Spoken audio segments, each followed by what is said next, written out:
Imaginez 48 missiles russes lancés simultanément vers l'Europe occidentale.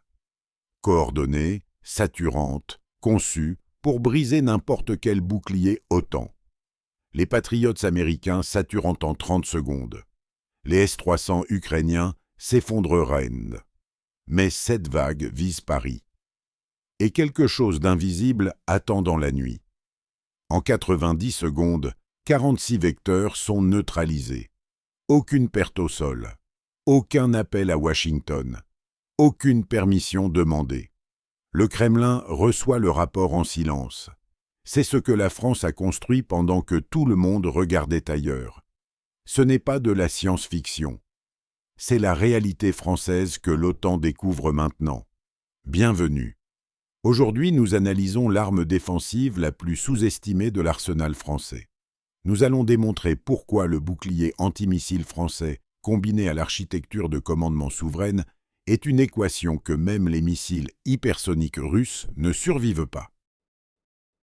Si vous appréciez les analyses indépendantes chez ces diétas de la défense française, abonnez-vous à la chaîne et activez la cloche. Laissez un pouce en l'air et écrivez en commentaire ce que vous pensez de l'armement français. Pour comprendre pourquoi cette arme terrifie Moscou, il faut expliquer un changement fondamental dans la doctrine française.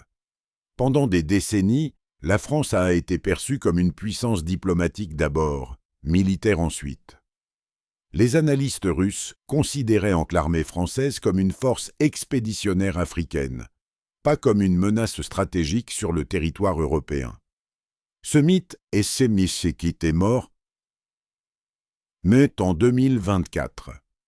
Pendant que Washington gérait l'Ukraine et que Berlin hésitait sur ses livraisons, Paris construisait silencieusement une architecture antimissile que personne n'avait anticipée. Les Russes ont appris à craindre le patriote américain en Ukraine. Ils n'ont jamais eu l'occasion d'apprendre à craindre le SAMPIP/TNG. C'est exactement le problème. C'est le système Aster Trend Block, un NT français, intégré à la plateforme SAMP/T New Generation, n'est pas une copie du Patriot. C'est une architecture originale. Portée nominale, 150 km. Altitude d'interception, 25 km. Capacité de discrimination, au giveleur par intelligence artificielle embarquée. Et surtout, capacité d'interception de cibles hypersoniques jusqu'à Mach 8. Aucun autre système européen ne peut prétendre à cette performance aujourd'hui. Les ingénieurs de MBDA France ont travaillé sur ce programme pendant 12 ans en silence. Pas de communiqué spectaculaire, pas de démonstration télévisée. Juste des tests, des itérations, des améliorations. Pendant ce temps, les Russes développaient leur Kinjal et leur Serkitsikirkokin, persuadés qu'aucun système occidental ne pourrait les intercepter. Imaginez la scène. Un Kinjal russe lancé depuis un MiG-30 et 1 à 2000 km de Paris. Vitesse de croisière, Mach 10, trajectoire balistique modifiable en vol, sur le papier, indéfendable. En réalité, le SAMP/T NG le voit dès qu'il franchit l'horizon radar. Le calculateur de bord identifie la signature, élimine les leurres, prédit la trajectoire en temps réel. L'Aster 30 décolle. 90 secondes plus tard, le Kinjal explose à 40 km d'altitude au-dessus de la Manche. L'opérateur français n'a même pas eu besoin de quitter sa console. Le système russe ne sait pas ce qu'il a touché. Les capteurs au sol russe voient juste un point disparaître sur leur écran. Pas de signature thermique d'interception conventionnelle. Juste le silence. Comparons maintenant au Patriot américain. Le PAC-3M, SE, est une légende du combat moderne, prouvé en Irak, en Arabie Saoudite, en Ukraine. Les Russes le respectent. Portée 120 km, altitude 20 km, solide, fiable, mortel. Mais le Patriot a une faiblesse que le SAM et P/T NG élimine. Le Patriote a besoin d'un radar séparé du lanceur, ce qui demande une intégration logistique lourde. Le SAMP/TNG intègre radar Arabelle et lanceur sur une seule plateforme mobile. Déploiement en 15 minutes. Le Patriote demande 45 minutes minimum. Cette différence de 30 minutes, c'est parfois la différence entre intercepter une vague de saturation ou voir Paris brûler. Et surtout, le Patriote dépend des autorisations américaines pour le tir en situation diplomatiquement sensible. Le SAMP/TNG est entièrement souverain. Décision française. Passons au S-400 russe sur le papier, c'est le meilleur système antiaérien au monde selon Moscou. Portée annoncée, 400 km. Capacité multicible. Vendu à la Turquie, à l'Inde, à la Chine. Mais le S-400 a un problème que la guerre en Ukraine a exposé brutalement. Il est conçu pour intercepter des avions et des missiles balistiques classiques. Face aux vecteurs à signature radar réduite et aux drones bas-volants, il est aveugle ou saturé. Le SAMP/TNG français a été conçu dès l'origine pour les menaces du XXIe siècle. Furtivité, manœuvrabilité hypersonique, saturation par essaim. Le S-400 réagit en 20 secondes. Le SAMP/TNG en 8. Cette différence de 12 secondes sur un missile à Mach 8, c'est 100 km de trajectoire. La différence entre intercepter et regarder l'explosion. Maintenant parlons argent. Le missile Aster 30 blocs, un NT, coûte environ 2 millions d'euros par unité.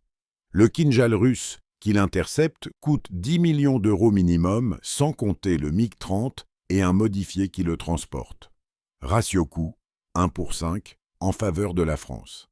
Mais ce n'est que la surface. Si le Kinjal touchait Paris, les dégâts économiques se chiffreraient en milliards. Le ratio coût-protection devient 1/1000.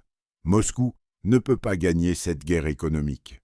La France produit 200 Aster par an sur ses lignes nationales.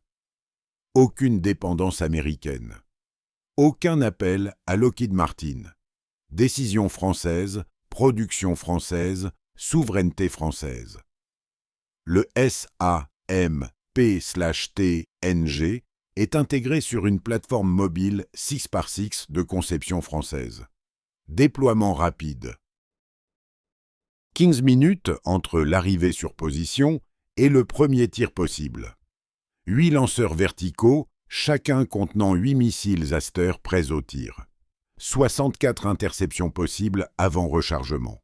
Vitesse maximale du véhicule, 90 km/h sur route.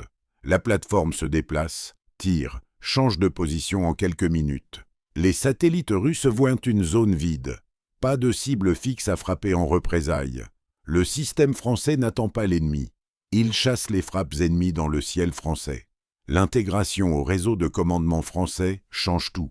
Le système SCCOA, équivalent français du Jasmin polonais, relie en temps réel les radars Groundmaster 400, les avions AWACS français, les satellites CSO et les batteries SAMP/TNG déployées sur le territoire. Imaginez la chaîne. Un satellite CSO détecte un lancement depuis Kaliningrad. L'information arrive dans le centre de commandement de Lyon en moins de 4 secondes. Le calculateur identifie la trajectoire, le type de vecteur, l'impact prévu. Il assigne automatiquement la batterie SAMP/TNG la mieux positionnée. L'opérateur valide en 2 secondes. Le tir part. Toute la séquence, de la détection à l'interception, dure moins de 90 secondes. La doctrine russe de saturation s'effondre face à cette vitesse de réaction. Scénario réaliste, mars 2026. Tensions extrêmes. Moscou décide de tester la défense française par une frappe limitée. 48 missiles lancés depuis la Baltique étayée et la mer Noire. Kinjal, Iskander modifié, Drone Shahed 238. Objectif: saturer la défense française et démontrer la vulnérabilité européenne. Heure de lancement: 3 heures du matin. À 3h02, les satellites français détectent les départs. À 3h03, le SCCOA répartit les cibles entre 12 batteries SAMP/TNG déployées sur le territoire. À 3h04, les premiers asters décollent. À 3h06, les premières interceptions explosent dans le ciel européen. À 3h08, 46 vecteurs russes sont détruits. 2 drones passent à travers, abattus par des rafales en patrouille. Perte française, 0. Durée totale de l'engagement: 6 minutes. Le Kremlin reçoit le rapport dans un silence catastrophique. Comparons cette chaîne française à la réalité russe. L'armée russe en Ukraine fonctionne avec un système de commandement hérité de l'Union soviétique. Hiérarchie rigide, ordres qui doivent traverser 5 échelons avant d'atteindre l'opérateur. Une décision d'engagement prend 15 à 30 minutes côté russe. Côté français, 90 secondes maximum. Les radios russes restent partiellement non chiffrées. Les Ukrainiens écoutent leurs conversations depuis 3 ans. Le système SCCOA français utilise un chiffrement quantique avec clé tournante toutes pointues les 30 secondes. Impossible à intercepter, impossible à brouiller. Les unités russes ne savent pas ce qui se passe jusqu'à ce que leurs missiles disparaissent. L'économie du conflit est brutalement claire. La Russie produit 40 Kinjal par an. La France produit 200 Aster par an.